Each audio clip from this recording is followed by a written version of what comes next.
Hey guys, today we're making bone broth for your dog. To start, you'll need marrow bones. You can find these in the freezer section of some grocery stores and your dog pet food store.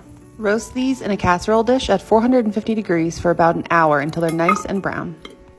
Throw them in your slow cooker and cover with water, then add a dash of apple cider vinegar to help get that collagen out of the bones.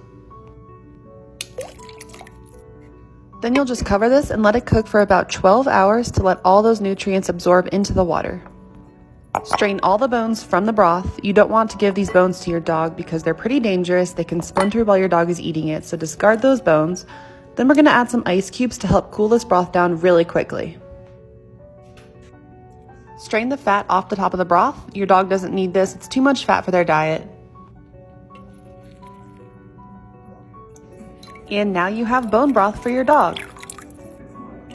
Bone broth is packed with nutrients and collagen, and it's really great for your dog's joint health, their skin, and their coat. Plus, it's delicious. Enjoy!